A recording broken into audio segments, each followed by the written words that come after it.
Good morning, everybody. Thank you for joining us for our first Workers' Compensation Wednesday. This gives us an opportunity to share information with you on a more routine basis. I have so much to say and so little time to say it, and this gives me a wider audience, and hopefully we'll be all on the same page moving forward. So let's get started, and if you have any questions, go ahead and put them in the chat, and we will take it from there. Again, my name is Helena Barmore. I'm the Workers' Compensation Claims Program Supervisor for Texas Association of Counties. And so what I do is focus on the Workers' Compensation Program, which is offered by our pool for coverage for our members. And I do know that there are a few members for TAC which may have be joining us today. So I will make comments on things that might be a little bit different from their specific programs. But generally, most of the information we're going to be talking about today is going to be general for all workers' compensation in a county setting. So before we get started, I am required to provide a disclaimer that the training is designed to provide only general information about the subject matter in which I have expertise in, but neither TAC or even me as a trainer are engaged in providing legal advice. If you do need legal advice, we recommend that you seek the services of a competent attorney. Generally, we would refer you to your own county attorney who may be familiar with whatever particular situation that you might have. And again, we can always provide guidance on getting you to the legal assistance that you may need at that time. So, why is workers' compensation even worthy of having this Wednesday discussion?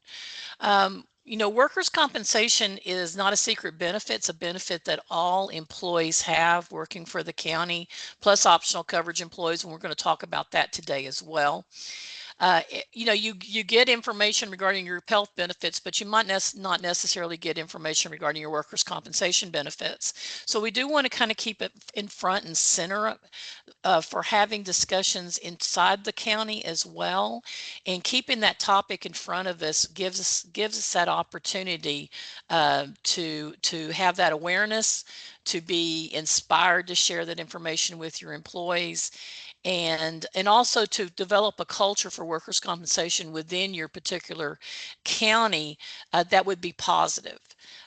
You're going to, towards the end of our presentation today, we're going to talk a little bit about a perspective of the Division of Workers' Compensation, which may or may not surprise you, but there is a focus on culture so that we know we are working together to make sure that our employees are getting the benefits that they're obligated for and entitled to, and then the care that they need in the most efficient manner. So when we have an injury that occurs within the course and scope of employment, generally it's pretty straightforward. We accept, you know, in the high 90% of workers' compensation claims without much concern at all. There's usually the nuances that is where we get tied up in workers' compensation. So, you know, the claim becomes complicated because of issues such as a pre-existing condition, maybe an intervening injury. Someone has a subsequent injury which may actually inflame or affect the claim. Some of the legislative mandated administrative requirements can really tie us up in knots. We will, and particularly, you know, you guys, members, as what you're having to do from the administrative perspective of working with your employee, even through a payroll or, you know, personnel issues, and providing, you know, the forms that we need in order to be able to administer the claims, and understanding the broader context of workers' compensation when this may not be your regular job. We have a lot of treasurers who are, you know, you know, elected to office, and then they get into their position, and then they realize that workers' compensation becomes a big issue for them, and they may not have any experience in workers' compensation, so they're having to bring that now to their workflow. So, you know, things that like that, it's complicating. That just handling a single claim may not do it for you. Some of you are handling lots of claims. So everybody's coming from a different place, but we all kind of need to have that same focus. Benefit delivery deadlines. We really depend as insurance adjusters, and that's what our titles are in the professional world, but as examiners within our, I'm an insurance adjuster, I'm an examiner, but in the pool environment, we're not necessarily insurance, but in our coverage environment, the adjusters are required to meet certain deadlines and regulatory requirements, and we would depend heavily on our members cooperating with that. That can complicate things. And then, of course, just like any type of bureaucratic environment, you're going to have a lot of forms, and the forms that you prepare in workers' compensation are essentially certifying certain data, just like you would be doing in any other environment. And we don't want to lose sight of that while we're dealing with these claims. So our objective for the overall Workers' Compensation Wednesday, since this is our inaugural meeting, is that we're going to be focused on 5 areas. We're going to be focusing on what's generally attached to actually administering the claim, defining coverage, determining compensability, determining the eligibility of compensation, which and all of that is going to include how you're investigating the claim file, how we're handling the medical management of that claim file, and providing return to work programs for your employees so we can get them back to work, because the best way of getting the end of that claim is through the return to work effort. So that is the number one focus. Second focus is we're also going to be looking at first responder claims. For any of those of you who might have had the opportunity to go to CMRC a few weeks ago, I did a presentation on we did a presentation on first responders, and we also did, well, actually 2 presentations were focused on first responders. And the reason that's so important is that most of our claims come from first responders, law enforcement, jailers, the EMS and firefighters. So because that's such an impact on your bottom line as far as workers' compensation goes, as far as determining your frequency, your severity, and what really drives your contribution to the pool, we're going to be focused on that. We're also going to talk about some of the administrative tasks, which include the statutes associated with the workers' compensation program, and the administrative code, which is basically the policy part of how we handle workers' compensations at the examiner role, because that's where the nuts and bolts of how that claim needs to be administered and how it is going to be handled as far as the state is concerned, what the Texas Department of Insurance might be doing oversight on, and what the Division of Workers' Compensation may be looking at from a compliance perspective. So forms will be included in that.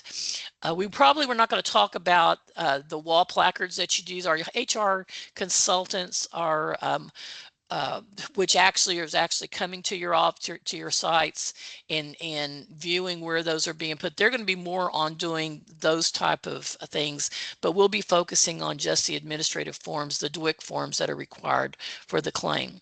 We'll also be providing some resources and additional training which you may want to engage in. The more that you're involved, not only at the pool level, but also at the state level with the Division of Workers' Compensation, will kind of well-round your experience with workers' compensation, and anything that you learn is going to help your employees. The more experience that you have actually in the claim environment, which frankly we don't really want you to have that much experience because we don't want you to have claims, but the more experience that you have, whether in the training environment or in the actually hands-on experience with the claim, is going to help the next employee that ends up filing a claim at your desk. And then finally, we're going to talk about really what's happening at the Division of Workers' Compensation, Texas Department of Insurance.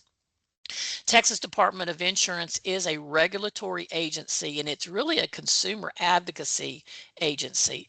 They're there to make sure everything is fair for all stakeholders and all parties involved in the workers' compensation programs, either being delivered by a pool environment, like TAC is providing for you guys, or if you are involved in an insurance carrier program, or if you're involved with another pool, or if you're self-insured.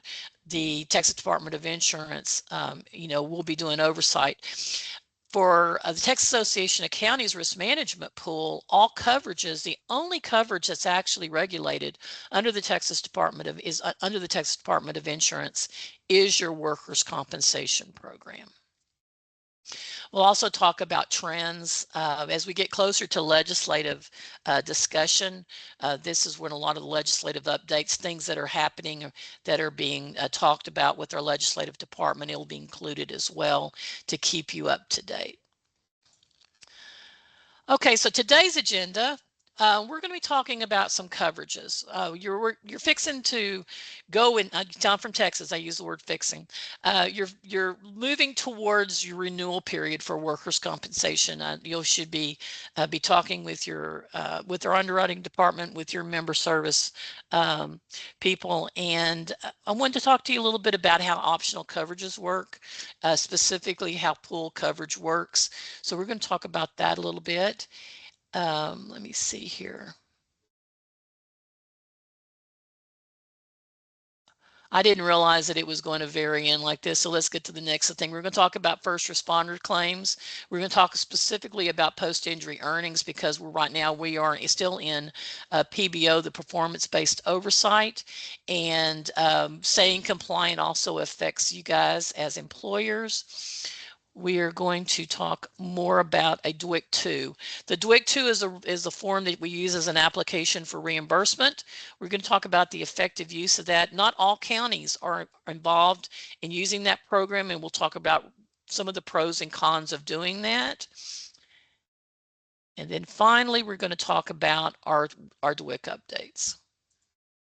Okay, so workers' compensation pool, we are special.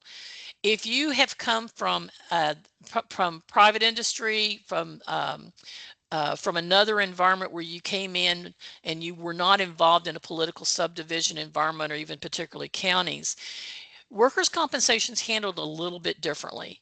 The pool can have some special considerations because of the uniqueness of how counties are made up. So I'm going to put up some, this is going to be seem a little wordy, and I'm going to apologize in advance, but under the Texas Constitution and statutes, therein lies a lot of the things that we do. Our policy per se is going to be the labor code. That's where the statutes derive the Workers' Compensation Act. It's under Title 5 for workers' compensation, Subtitle A, the Texas Workers' Compensation Act. Most of the work that we do in the labor code is going to be under Chapter 401 general provisions.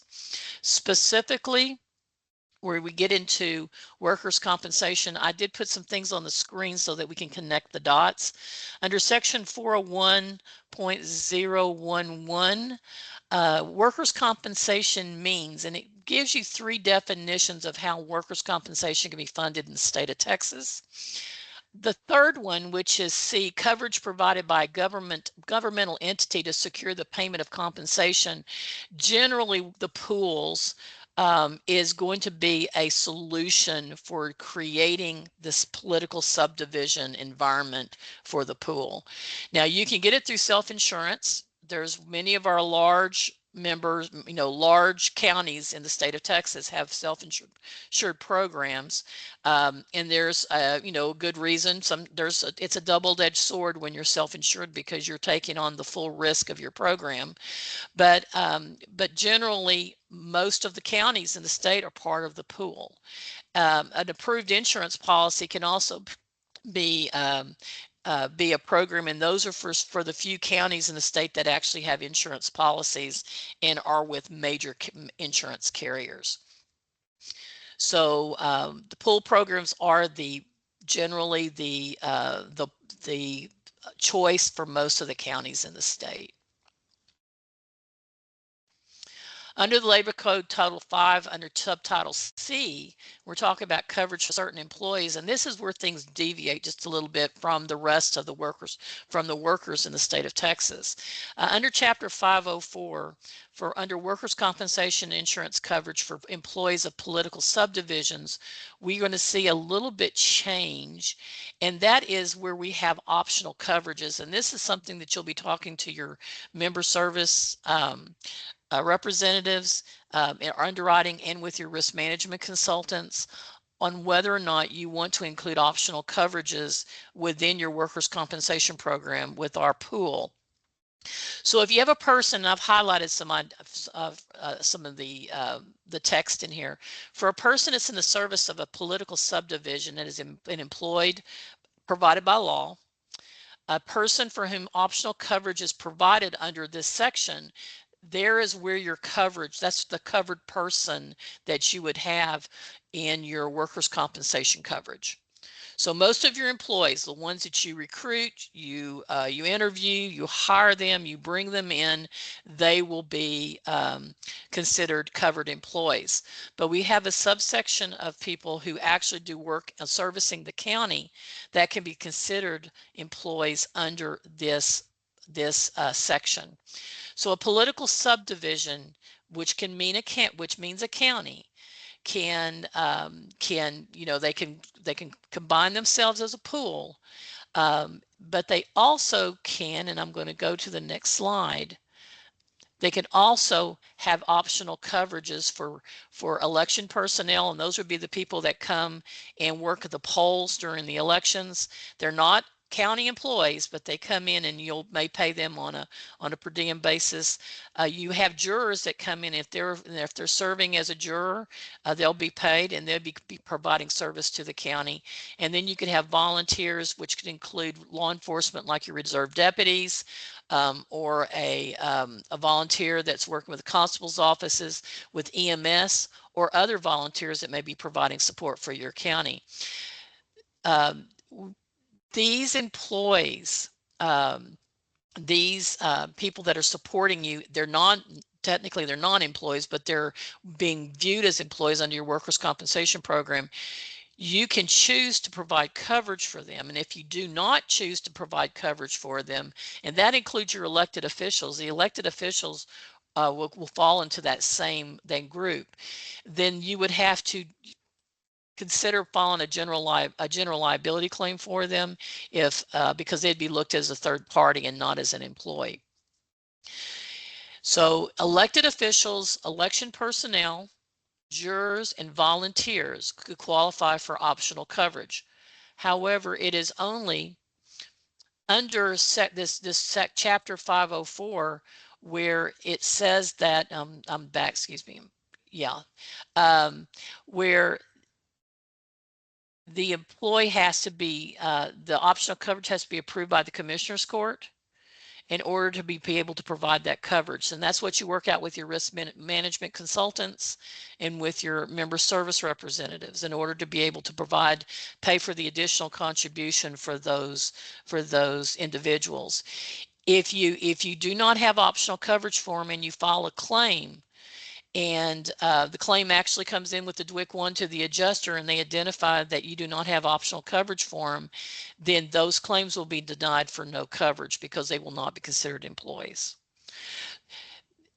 This time of the year, when we're looking, particularly for those coastal counties that are looking at, perhaps for rain events, like something like we had last night throughout the state, or for a hurricane, if you are heavily using reserve deputies, if you're using volunteer EMS in those situations, those are the type of situations where your optional coverages would come into play.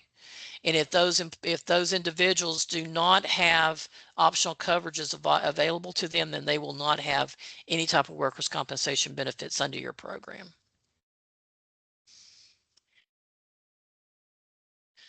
Now, additionally, if you have other people that might be coming in and providing service for the county, these will not be employees under any situations.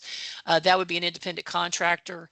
Very specifically, any contractors that come in to do construction at the counties, there is actually a placard that indicates that they have to have their own workers' compensation coverage if they're working on the county premises. But independent contractors will not be covered. We have situations where we have like a mom and pop, a plumber might come in and they might be working under the direction of maybe a supervisor or maintenance supervisor with the county, and they have an injury and they want to believe that they're a borrowed servant. We would deny those cases. There are situations where there is exposure exposure to borrowed servants, and those are very rare in Texas. So there is a little bit of exposure associated with it, but generally those claims are going to be denied. Your inmates and your trustees that might be doing work on behalf of the county, if they're doing kitchen duty, or you have trustees or they're actually working, doing maintenance work, or doing mowing, or working with on some type of road and bridge crew in some scenarios, they will not be coming under workers' compensation, their workers' compensation program. There should be an alternative program if they do have injuries. However, if they're not employees, they're considered third parties, and therefore you can file a general liability claim for them, and our casualty department would look at and handle that accordingly. District attorneys, district judges, and adult probation officers, they all have coverage under the State Office of Risk Management through the state of Texas. They would not be covered under your workers' compensation program. However, any employee that might be working in their office as support staff, administrative, like thinking some of the if there's investigators associated with those offices, they would be handled under your county programs. But the district judge, the district attorney, and adult probation officers are not included. Your juvenile probation officers are considered as a county employee, and they will be handled under your workers' compensation program. Another note about your juvenile probation officers, I think they're generally, we make sure that they're specifically defined when they come in on the DWIC-1. AgriLife extension agents, they are not covered under the workers' compensation program for the county. They are handled under the Texas A&M program, university program. I understand that there is, in many counties, there's some shared cost associated with payroll, but we still push those claims over to Texas A&M because those are actually appointed through their offices. Again, if you have any support staff that might be working in the AgriLife program that are supporting those offices, those would be your county employees. That'd be probably been processed through your payroll department. But the extension agent, the appointed extension agent itself, would not be considered part of our program. Additionally, if you have any patients or clients of the county which are in vocational training, doing any work on behalf of the county, they're not going to be covered under the program. Any type of program like that, they would have to be carrying their own health insurance. Also, performers that might be working in, performing at an expo center or county fair, stock shows, rodeos, professional sports, anything, they're not going to be covered under our program. I would encourage you to ensure that you've got certificate of insurance on those type of scenarios, and make certain that you've got those on record. So if they do try to file a claim against us, we have a way in order to be able to get that resolved. I've got a couple of questions in the chat. It says one's about assistant district attorneys. Assistant district attorneys are considered county employees, just not the district attorney, the DA. So the assistant district attorneys are covered under your workers' compensation program, and then the auditor that's appointed by the district judge, district judge, the auditor is handled the same way as elected officials. So they would be handled as an elected official. So if you're elected official, and most, if not all, the counties, the commissioner's court approved the elected officials to have optional coverages. The auditor is wrapped up into the elected officials discussion. I hope that answers your questions appropriately. Thank you. Those were good ones, and it added the additional information necessary. So we're going to shift over to first responder cases. My connection there is the fact that you might have a reserve deputy or a volunteer EMS or a volunteer firefighter we have through interlocal agreements that some of the counties have with their local volunteer fire departments. First responders, if you have a deputy with the sheriff's office, all employees with the sheriff's office, with the constable offices, if you have an investigator that might be working with the DA or with doing some work, and they're actually attached to the sheriff's office, firefighters, whether you have it in-house or if they're volunteer fire, they're all going to be considered first responders. And if you have optional coverage for them, carry over from the Section 504 discussion, they're all going to be treated the same way as a first responder claim. And there are some nuances for first responder claims that you're not going to see with your general work population because of the uniqueness of their jobs. I'll have a slide that's going to be following this. It's going to show the impact on your programs, the pool programs overall. And actually, I can actually pull specifically to your particular program if you need that information. But there is such an impact for first responder claims because their claims tend to be more frequent, particularly when it comes to the jail. And of course, you know, with those responders, they're going to have higher risk because of the work that they're doing.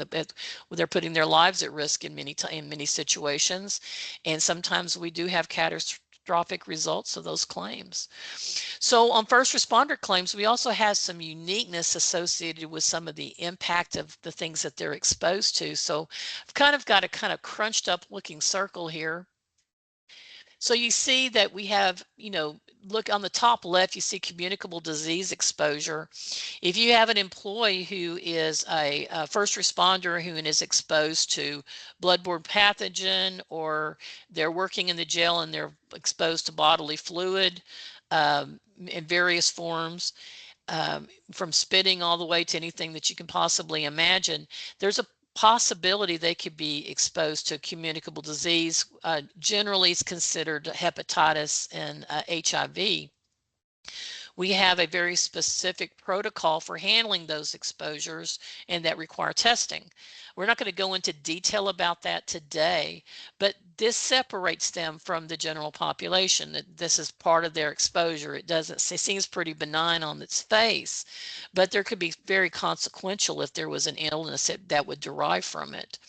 We also have more secondary employment opportunity with first responders, where we will have deputies that might be doing security jobs, you know, either at a football game or working at a restaurant or bar.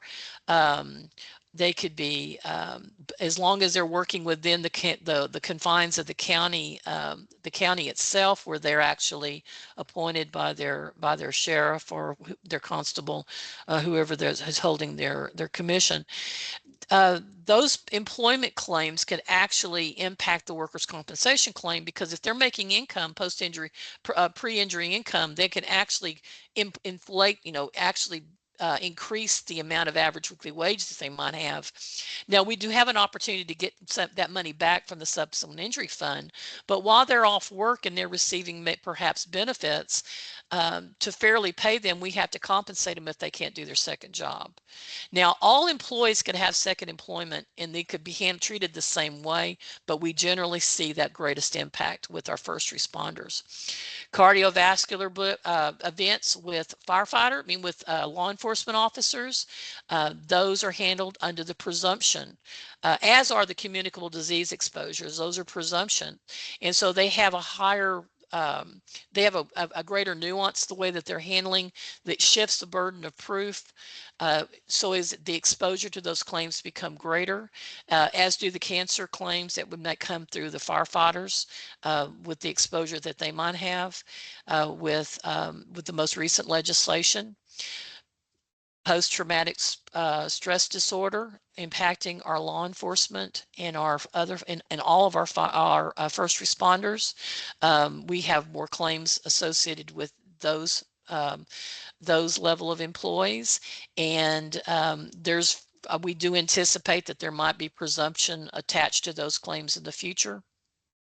We have more career-ending injuries associated with first responder claims because of their severity.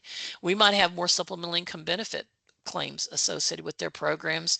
We don't see as much use of vocational rehab in the past. I think that we're going to be focusing more on that in the future, so that people can shift and change and transfer their job skills into other work, so that they can have a longer work life. I think there's going to be a more emphasis for that in the future.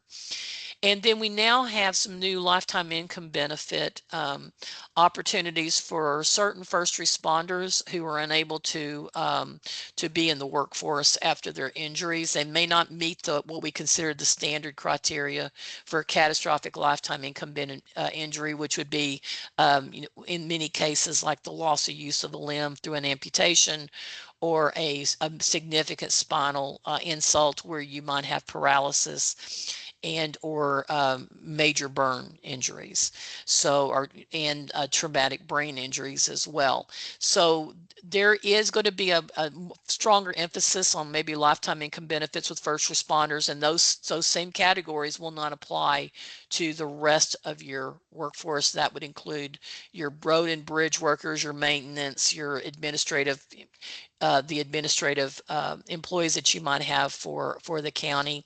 So you have kind of a two-tier scenario with the first responders having eligibility in certain areas where the rest of your staff will not. So as time will go on, we'll dive more into the details. I think just a level of awareness, knowing that why we focus so much on first responders claim, will be helpful. So when it gets down just to the money and Helena? the number of, yes, ma'am. I'm sorry to interrupt. Did you see the question that's in the chat? Oh, I'm sorry, Laura. I did not see it. It says I'm with adult probation and you're paying workers' comp through county payroll. It's deducted from your paychecks. You're not covered under the county. The county program, if you're in adult probation, you're covered with the State Office of Risk Management, and you may need to talk to your payroll group to see how that is worked out with State Office of Risk Management. So if you had it, but you should not be receiving workers' compensation is you talk to your HR department about that, about making sure that when you're seeing it's being deducted from your paycheck, because workers' compensation is not something that the county pays, that the employees pay. So you probably need to get some clarification from your HR department exactly how the State Office of Risk Management is communicating with your county regarding the coverage for adult probation. Now for juvenile probation, it will be different. And if you have any questions, please get back. Can you make sure you put down my contact information and reach out to me, and we'll specifically look at your scenario. Okay, so back to the screen, the focus on first responders. So if you look at the screen, you're going to see that 63% of our claims are just law enforcement, jailers, sheriff's office, and constables. And that's of all of our claims. We rounded out with firefighters and with EMS workers, and so we're looking at, 65% of our claims are involving first responders. It makes sense because those departments have the most employees. The remaining 34% of employees, of course, everybody else. Now, we have some very serious claims associated with everybody. Anybody can be involved in a serious motor vehicle accident that has access to vehicle. Our road and bridge workers are working with, with heavy equipment, and that can be dangerous at times. They have a high risk of exposure, but just from the sheer numbers, we're seeing most of it from our first responders. And then the total incurred, and those are the amounts set aside in order to pay claims. So if we look at the $89 million, which are we're seeing right there on that screen, this is just for the claims that were reported, the dates of injuries from that are open, and with dates of injuries from January of 2021 through December of 2025, and these are valued as of December 2025. That $89 million includes paid to dates, reserves that are set aside for future care, and also for future benefits, which would also include death benefits for employees that lost their lives and have compensable claims during that 4-year period, almost 5-year period. But it's pretty stark to see the amount of money, of course, that's being paid, and that's the reason your program is there, in order to pay benefits on behalf of employees for all of our counties.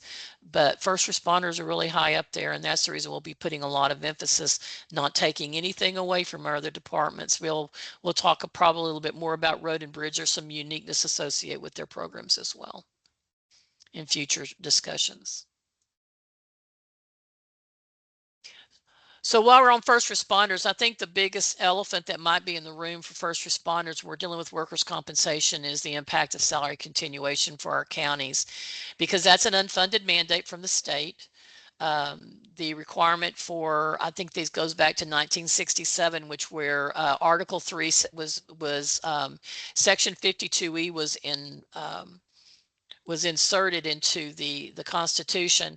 I always find it interesting, because if you look at Section 52, and really most of that section, it's about it. A lot of it's just about road and bridges for the counties. I think Section 52E is tucked very neatly in between some sort of comments regarding Harris County road bridge management, and then something associated with counties or with less than 7,500 people and how they're dealing with their roads. It's very awkward position in the Constitution where Section 52E is.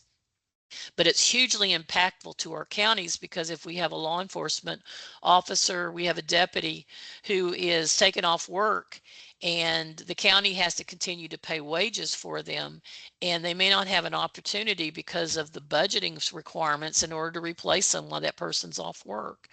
So I'm going to read this, and so we can kind of break it down. So this says a county payment of medical expenses of law enforcement officials.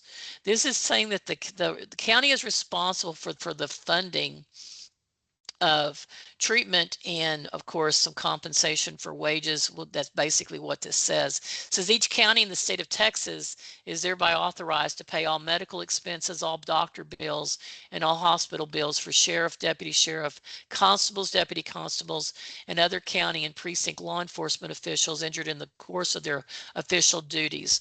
There was later an attorney general comment that was that put into so that the jailers, correctional officers, would be included in that group.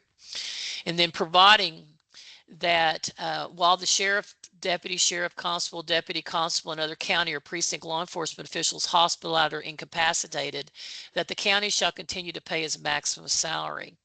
Maximum salary is not defined. I haven't found anywhere where that has been defined, but it is viewed as being what salary continuation is. And providing that that said payment of salary shall cease on the expiration of the term of office to which such official was elected or appointed. So not only do you have to pay for salary continuation, but you must maintain that salary continuation until the expiration of the term of office for either the sheriff or the constable who might be the official that is in charge of those particular employees. So you could be carrying somebody on salary continuation for quite a period of time. I do want to point out that this requirement for salary continuation, which I really have no expertise in discussing, other than the fact that it does interact with workers' compensation to some degree, but it is not a workers' compensation benefit. It is actually separate and apart from workers' compensation, and we're going to talk about that a little bit in just a few moments, about how it's post-injury income. But in order for the county to meet the requirements of this section, they have workers' compensation insurance in order to take care of the medical expenses, the doctor's bills, and the hospital bills for all of these employees. And so those are handled under the state requirements. And then, of course, if whatever policy that may be put in place by the county in order to be able to meet, to meet their requirement for their internal policy for salary continuation, then workers' compensation would be there to supplement in order to be able to meet what would be considered the maximum that they could receive. So It does intersect with workers' compensation, but it's not a workers' compensation benefit. When I receive a question regarding salary continuation, how it should be implemented, I will always refer to one of your HR consultants, because they're certainly more qualified to discuss this.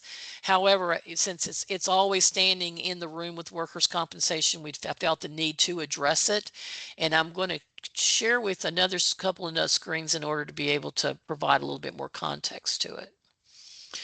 So we're going to quickly talk about temporary income benefits in that context. So when you follow DWIC 3, which is your wage statement, and I know that's the most favorite form for most everybody to fill out in workers' compensation, we actually calculate, it boils down to one number. We calculate what the average weekly wage would be for that employee based on 13 to 14 weeks of gross wages prior to the date of the injury. Once that average weekly wage, and we call it the AWW, is calculated, we then look to see if there's any post-injury earnings. Most of the post-injury earnings that the employee may be receiving are usually going to be we're being paid before, they're going to be paid after. They're not going to impact what would be considered the average weekly wage. However, if you have an employee who is receiving, as in the case of a first responder now, and that would be EMS, firefighters, or law enforcement, if they're receiving salary continuation, that's going to be after the date of the injury, that's going to be considered post-injury earnings. And that will impact how we view the temporary income benefit rate. A temporary income benefit rate is looked at on every single claim that's filed. You may have somebody who comes in, they get medical treatment, they go right back to work, and we say, okay, that's a medical only. But the reason it's a medical only is because we've evaluated that claim and we've determined that there's no temporary income benefits, because pre-injury and post-injury are the same, and therefore TIBs would be zero. And that would only be if they were at full duty. If you have somebody who comes back to work at light duty, we have to evaluate to ensure that their post-injury earnings are the same as their pre-injury earnings. And that is the reason that our examiners are now requesting specific things like wage statements and post-injury income information on employees to ensure that we are not shorting them temporary income benefits, even if they go back to work. So if someone's back on light duty, they're receiving salary continuation because they're off work. All of that is being taken into consideration to see if they're entitled to temporary income benefits. I've inserted the formula for temporary income benefits for TIBs on this screen, which is average weekly wage minus post-injury income, post-injury earnings, which is PI, and then you multiply that by 70% for temporary income benefits. We rarely have any situations where we have somebody making less than $10 an hour. If they're making $10 an hour or less, then they would be actually at 75%, but that's a nuance we rarely see anymore. So the example I'm putting on the screen here is having a deputy sheriff who has an average weekly wage of $1,250 per week. And that's based on a DWIC 3 calculation for average weekly wage. And that average weekly wage is considering the fact that they had extra hours, or they had some overtime, or maybe a bonus, or something was in there showing that they had irregular wages. It wasn't getting the same amount of money every single week or every biweekly period, or however your payroll is designed. Since the average weekly wage is going to be different than the post-injury income, because most of our counties, in order to be fair across the board, have a policy for salary continuation, and I'm using this as an example of some of the counties that I know that do this, is that for a biweekly pay period, they may pay 86 hours at the hourly rate. That's all they're going to pay. They're not looking at back 13 to 14 weeks. They don't need to. They've got a policy in place. So if the base hourly rate for that deputy is $25 an hour, and we were just looking at post-injury earnings based on, and that was the way that their policy was, then they might be receiving $1,075 a week while they're receiving salary and continuation, whether they are off work or they're working light duty. Well, if you plug those numbers into the formula, The average weekly wage of $1,250, if you subtract the post-injury earnings of $1,075 and you multiply that by 70%, you're going to get a total of $122.50. That's going to be the TIB rate, and that's going to be paid above the salary continuation. That's going to cover the gap, because that's non-taxable income. So they would receive their salary continuation of $1,075, and then as the pool program would pay the $122.50 directly to the employee. If we fail to do that and we initiate benefits by the 14th day after the adjuster or the Sedgwick, which is our current third-party administrator, receives that claim, we could then be in violation, a compliance violation with the state, and we might owe interest and penalties. So that is one of the reasons why the adjusters and the examiners are asking for that, trying to get that DWIC 3 as soon as possible, trying to determine whether or not we have post-injury earnings, so they can determine whether a temporary income benefit should or should not be paid, and if it should be paid within the proper time frame, so we don't subject the pool, which of course is just it's a conglomeration of our members, to penalties and fines, and they build on top of each other. Every time you get one, the next one's going to be higher. Now here's the DWIC 2. I'm going to segue over to this, and then I'm going to come back to something else. If you are a member who wants to get reimbursed, since you have an unfunded mandate, the pool will pay up to the maximum rate what the temporary income benefit would have been. Fill out the DWIC 2, and what that will do is certify that you have initiated salary continuation. And what's most critical on this form that you complete is that you indicate the first day the employee was absent from work, which is field 12, the date of that first payment, which included the date of the injury or the initial date of disability. So if you have date of first payment for starting salary continuation, you have someone who was injured on January 1, you've got a payroll period that crossed over January 1 because they were off work on January 2, you would want to put that payroll period in there. If you had someone who was injured on January 1, but they did start losing work from work or reduced wages until February 1st, then you'd want to put that payroll period that included February 1st. You want to show the first payment of when you're starting salary continuation. You put in the amount and you put in the number of weeks paid. It doesn't have to start at that date. It has to have included that date. What you're doing is certifying that you've actually issued payment and that you've initiated salary continuation. You put the dates that you put on there. You check off begins compensation. You sign it. You don't have to sign it. You make an electronically sign it. If you're running it through the portal, through the Sedgwick portal, in order to do it, you don't have to sign it. The only time we have to have anything signed really is the wage statement when we've got secondary income, and that's something that would be very specifically requested. But as long as we have that on file, then we can initiate reimbursement. Now, the reimbursements are impacted by salary continuation and post-injury earnings. Using the same example that we have earlier, the maximum the pool can pay is what the temporary rate would be. So for the example that I provided earlier with the employee who had DWIC 3 with $1,250 that included those extra hours, so if the maximum rate that we could pay on that claim is $875 if they had no post-injury earnings. So if we are paying them $122.50 because there's a gap between their pre-injury and post-injury, the balance of that $875 could be paid to the county as a reimbursement, so that at that $875, that would, be the maximum amount. The member's reimbursement would be $752.50, and then the employee would receive $122.50, and that's how it works. So it may vary from employee to employee depending on how their average weekly wage, is calculated, in versus to how much difference there is between the pre-injury and post-injury.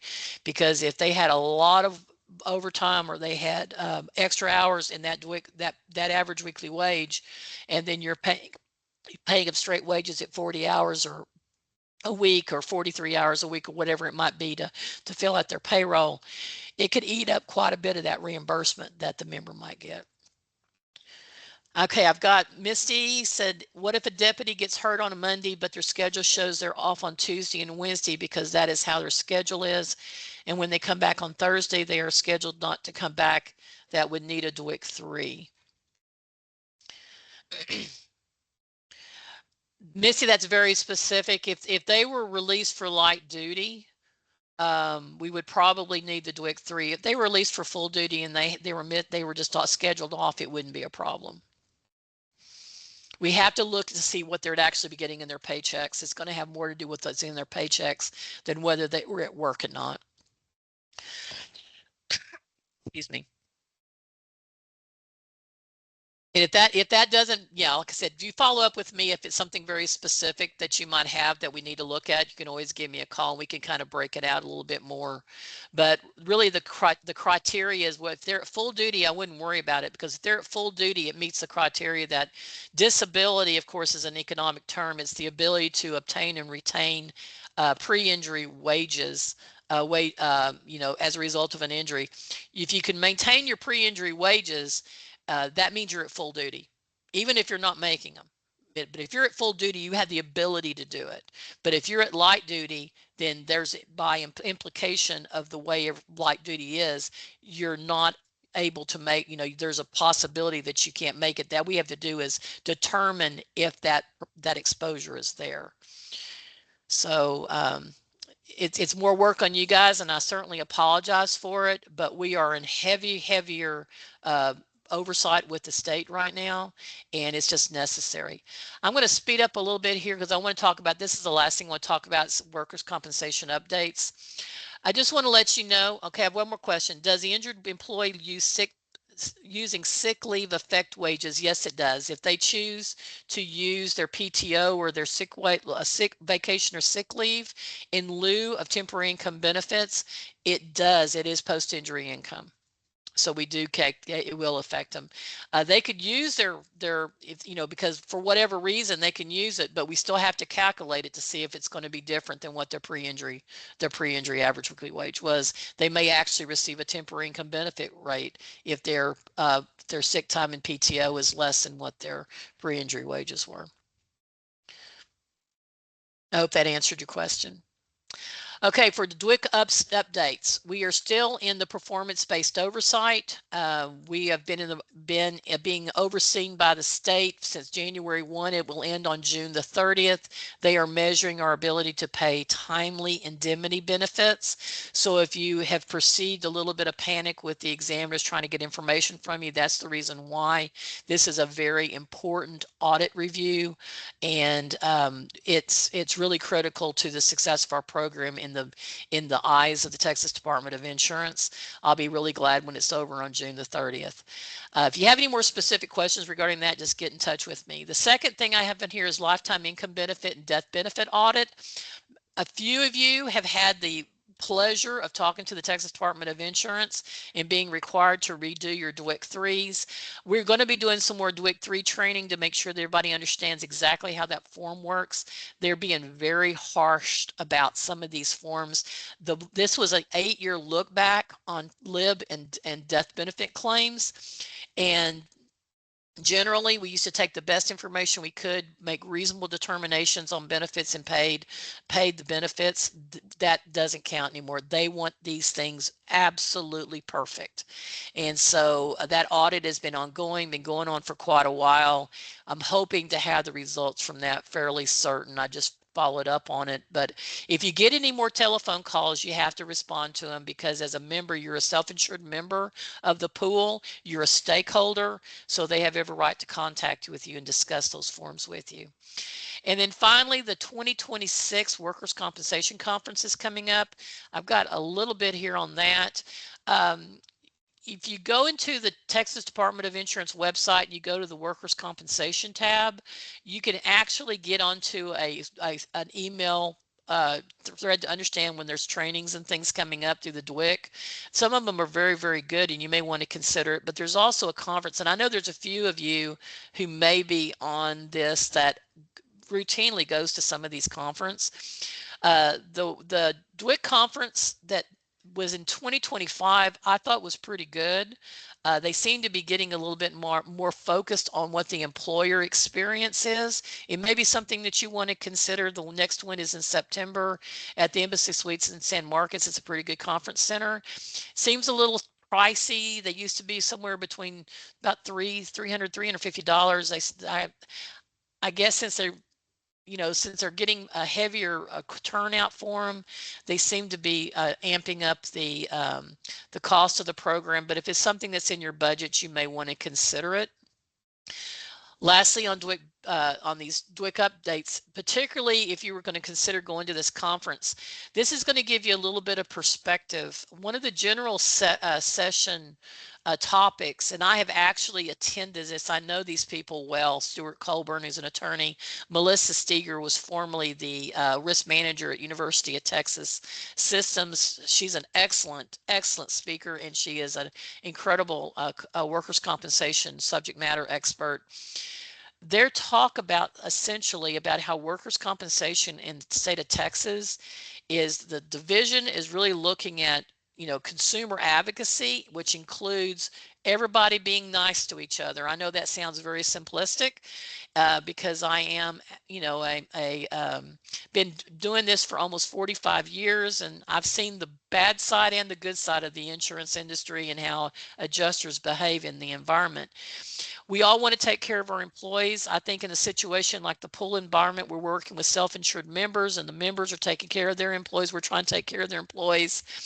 We don't worry so much about the harsh side of the handling. Sometimes things are frustrating and circumstances can all, cause some issues. Personalities can become a little tough, but there is a concerted effort by the Division of Workers' Compensation to remove some of that angst and frustration and anger out of the system.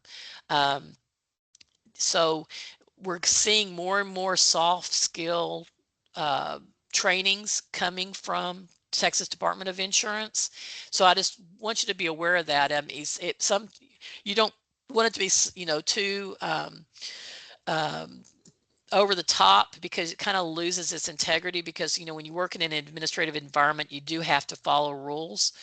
But this was a pretty good presentation. I wanted to highlight that as being one of the ones to kind of give show the perspective of the Division of Workers' Compensation. I just wish they'd take that same perspective when they're dealing with audits. So if there's anybody has any additional questions, I think we're right at the end of the hour, and I don't want to take up much more time. I know how valuable that is. You're welcome to contact me at your convenience. My email address, my cell phone number's there. You can contact me on my office number. I'm available to you at all times. Questions, if you have a situation that occurs that you need my assistance, if you just have a random question, please do not hesitate to give me a call.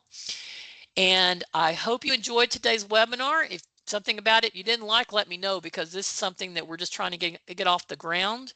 And next month, I think Lee may have the date on it. If you do. It's going to be, so easy to remember. It's the third Wednesday of every month throughout the end of this year. So it will be June 17th. But in case you are bad at dates, just always remember the third Wednesday of every month. And again, for those of you who might have missed it towards the beginning of the presentation, we asked that if you guys have any topics that you would like for Helena to cover in a future Workers' Comp Wednesday, please feel free to put that in the chat, and we're taking note of that as well. So again, somebody asked if there will be a recording of this information, and yes, there will be. It will probably take a couple of days for it to show up on the website, and I'm going to see if I can put that, the link to that, where it's going to be. I'm going to put that in the chat here in just one second. I'll put it back there again. If you scroll back up, you'll see it, but I'm I'm going to put it in here one more time because that's a lot of scrolling. So this is going to be where you can watch a copy of the, I'm sorry, a recording of this presentation.